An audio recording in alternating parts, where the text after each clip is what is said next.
Hello,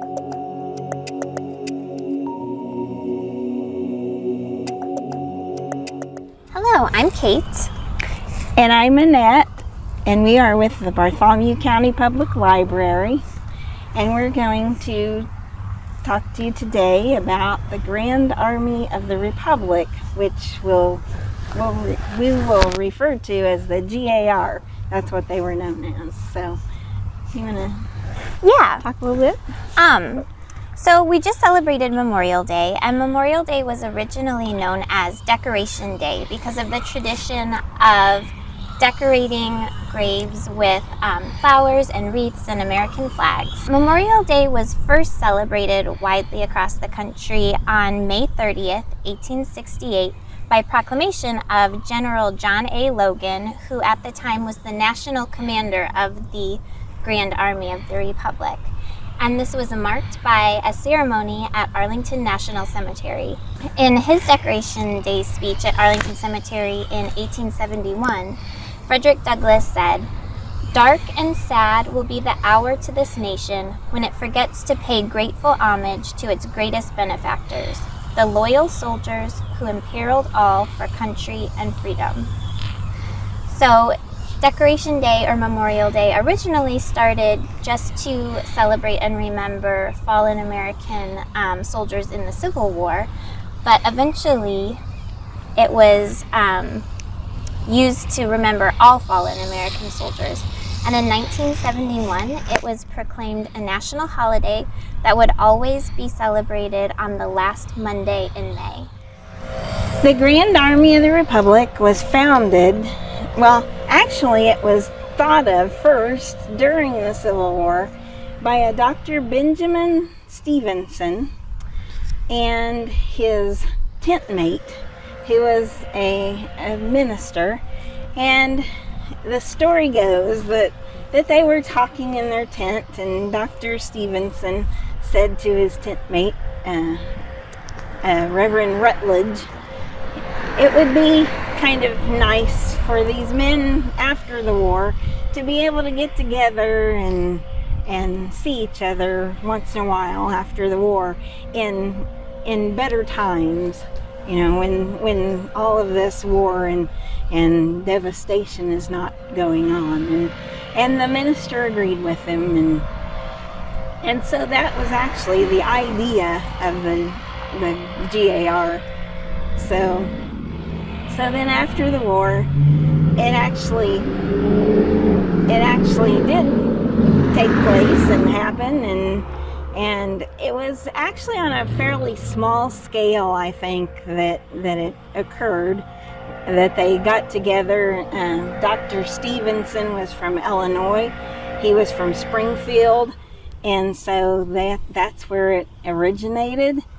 And it didn't take off real big right away, and so it wasn't probably until John Logan, who you mentioned, that came up with the idea about Decoration Day, which was a couple of years after 1866. 1866 is when it originated, but didn't really take off nationally, I don't think, until a little bit later. But the very first G.A.R. encampment actually happened in Indianapolis in 1866, I believe. And the interesting thing too, I thought, was that the very last G.A.R. encampment happened in Indianapolis in 1949. And the reason it was the last G.A.R. encampment was because there were only, at that time, 6 members left living, and they were, at the time they met in 1949, the youngest one at that time was 100. All the rest of them were over 100 years old, and they had come to Indianapolis from all over the United States. One came from California, there was one from Minnesota, one from New York, one came from Kentucky, I think one was from Oregon. So, they had come to Indianapolis from all over all over the place. And, that was quite an ordeal for men who were over 100 years old to travel. And in the 40s, too. Yes. But that was the last time they were all together. And then the gentleman, the last one, passed away in 1956, and that was when the G.A.R. dissolved with the last living member in 1956, and that was Albert Wilson. He was the member that lived in Minnesota, and he died at age, I believe, 109. Wow. And the story was that he joined in when he was about, I don't know, 16 or 17, something like that. He became a drummer boy and joined the Civil War as a drummer boy, and then was G.A.R. member until his death. And then I have the names of some of the other G.A.R. members. James Hard was one of the G.A.R. members. He died in 1953. He was actually the oldest living combat veteran. He had been in several of the combat missions, and he died in 1953. And then Theodore August Penland, he died in 1950. He was the last commander. After he died in 1950, they didn't elect in a new commander. Joseph Clovis, I'm not sure if I'm pronouncing that right, but he was the last Black Civil War veteran that was living. And since we're speaking about the last Black Civil War veteran, I think that's maybe a good time to mention that Bartholomew County actually had some Black Civil War enlistees, and we have their names. We don't know much more than that. And Kate, you want to mention those? Yeah. So there are records of 5 Black soldiers from Bartholomew County who fought for the Union, and we can't confirm that they were in the G.A.R., but we do know that there were Black veterans in the G.A.R. across the country. So the soldiers from Bartholomew County are Henry Clay Case, N. Earl, John Easton, John Hughes, and Frank Hughley were 5 Black Union soldiers from Bartholomew County. And we're hoping that maybe we can do a little more research and find out a little bit more about them in the future. So that's really all that we know at this point. So, but as I mentioned, on the national level, John Clovis was from Pontiac, Michigan, and he died in 1951, and he was the last Civil War veteran that was living, the last Black Civil War veteran. Charles Chappell was from Long Beach, California, and he died in 1949. And he was at the courthouse when General Lee surrendered in 1865. And then there was Robert Barrett, and he died in 1951, and he was from Princeton, Kentucky. So those were the last veterans. Now, when the G.A.R. began, it was pretty much more of a fraternal organization. But as Mr. Logan got involved in it, he was very much a political man. He was a U.S. senator. He was in Washington, and he got the G.A.R. very involved in Washington politics, and And from the time period when the G.A.R. was really, really big and going in the late 1800s, like from 1870s up through about 1900, was when it was at its highest peak, really. And it was very well known in Washington. They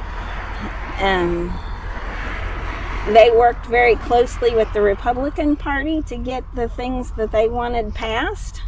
But then the men got older and they started to die off, their political, their politics and their political power started to wane, and they became more of that fraternal organization that they began to be that they were in the beginning. And so they really made sure that the men, as they died, were honored at funerals and things like that. And then here locally, actually for Indiana, there were some encampments in Indiana. The state G.A.R. encampment was held here in Columbus. There were 2 times that the state G.A.R. encampment was held here. There was one in 1898 in May, and they were usually held for 4 days, so it was a big deal. In fact, in 1898, they put together these nice souvenir programs, and we have these books. They still exist. You can find them every now and then. Lots of history of our county and the people who were here. And it talks about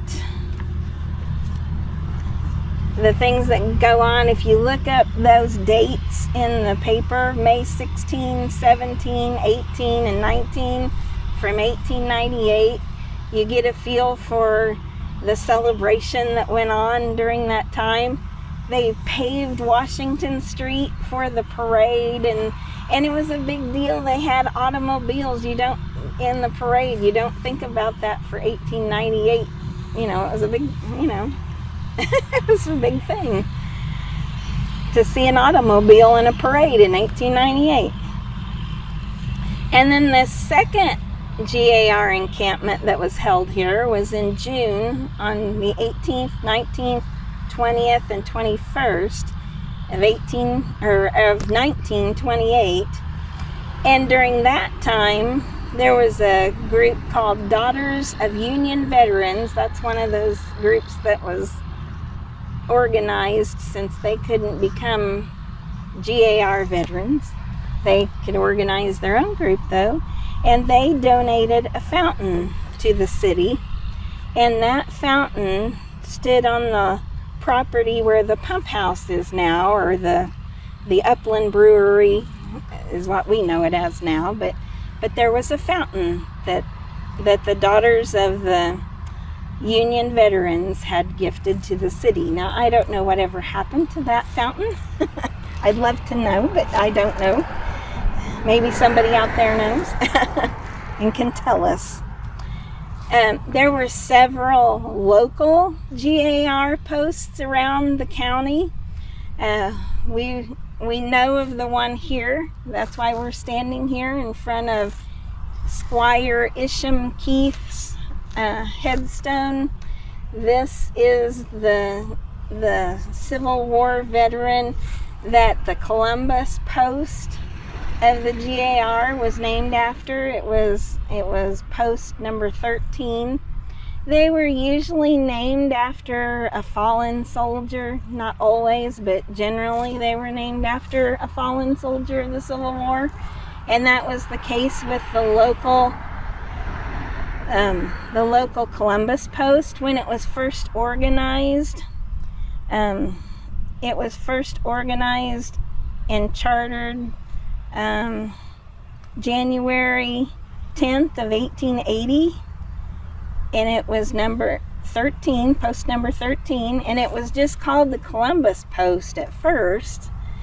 But somewhere around 1881 or 1882, they changed the name and they decided to call it the Isham Keith Post of the G.A.R. So we wanted to tell you a little bit about who Isham Keith is. His actual name is Squire Isham Keith, but a lot of times you'll hear him just called Isham Keith. Isham Keith was his father's name, so you kind of hear them interchangeably. But we wanted to just read to you what about the battle that he was killed in, because he had been in several battles, but he died at Perryville, Kentucky.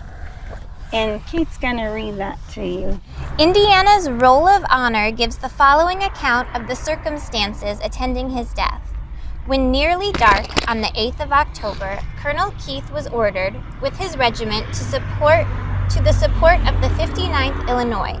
Marching by the left flank down a hill into the woods, he was halted by the rebel General Hardee, who asked, "What command?"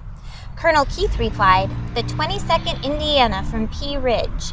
Hardee then said, "I belong to the same command," and pointing to the rebels in Union uniforms and with the United States flag said, "These are my troops," and riding quickly to the rear of his column gave the command, "Fire!"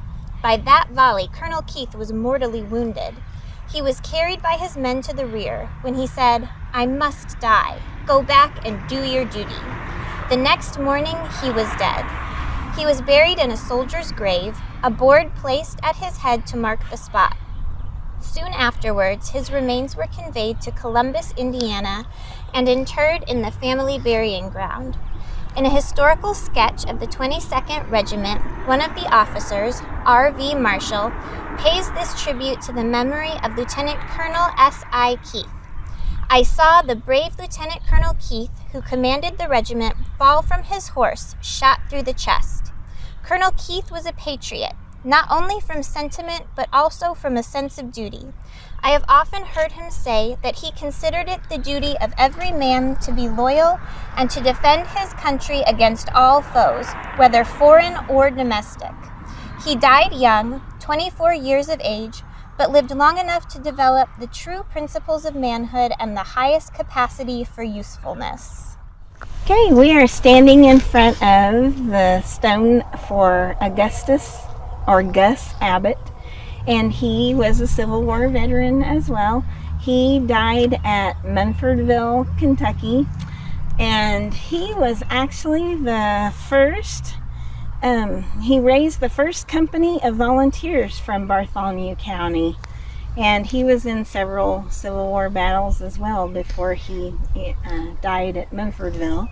And so he was, you would see his name in several places across the county dealing with the Civil War veterans, and before he died in 1862. Seems like a short time that he was in the war, but he did a lot for Bartholomew County and for the veterans and for the Civil War. So we just wanted to bring him to your attention. And he actually had a Civil War, or a G.A.R. post named after him as well, and that was the post at Womensville. There were several posts across the county as I started looking at some of the history. There was of course, a post at Hope, one at Hartsville, one at Elizabethtown. There was there was a post at Moore's Vineyard. I'm sure there were probably posts I didn't even find in the listings, but several posts across the county and named for all different people. So that we're thankful for our G.A.R. veterans and those who like Gus Abbott and Isham Keith, who Made the ultimate sacrifice. Yes. So there were some auxiliary groups affiliated with the G.A.R. since only Civil War veterans, actual veterans, could be part of the G.A.R. If you were not a veteran, you couldn't be a part of the Grand Army of the Republic. So some other groups sprouted up, and one of those groups was the WRC, or the Women's Relief Corps. And that's what this monument is. And on the other side it says WRC. And but they were a women's group that supported the men. And so there was a post here in town. I think it was post number 199, if I remember correctly. But and this was donated by them, I believe, and put up for the Women's Relief Corps. So I also want to mention our last G.A.R. Civil War member, Civil War veteran that lived in Bartholomew County. His name was Andrew Jackson Hunter. He actually was born in Bartholomew County as well. He lived out around the New Bern area, and he had joined the Civil War around age 17, I believe. He enlisted, and he had lived in the area after the Civil War. He lived in the area around Winchester, Indiana, and had joined the G.A.R. there. And then at some point he had moved around the Muncie area and then Indianapolis, and I think he had transferred his memberships as he moved. And then as he got older, he had a daughter that still lived here in Columbus, and so as he got older, he moved in with his daughter, and he lived here in town. And I believe he transferred his membership finally to the G.A.R. post here in Columbus. And so when he passed on April 29th, 1941, he was 96 years old, and he was the oldest Civil War veteran, the last Civil War veteran living in Bartholomew County at the time of his passing. And so he was buried in the New Bern Christian Cemetery out at New Bern. So he was born there and he was buried there. So it's kind of interesting, I thought, that he was born, lived there and died there. So Before we go, I just wanted to let you know some of the sources that we used to research today's video. We used books in the Indiana room, which are available for the public to look at in the Indiana room, as well as newspapers.com, which can be accessed at mybcpl.org. And a special thank you to the Bartholomew County Historical Society for letting us use some of their images and letting us do research in their facility.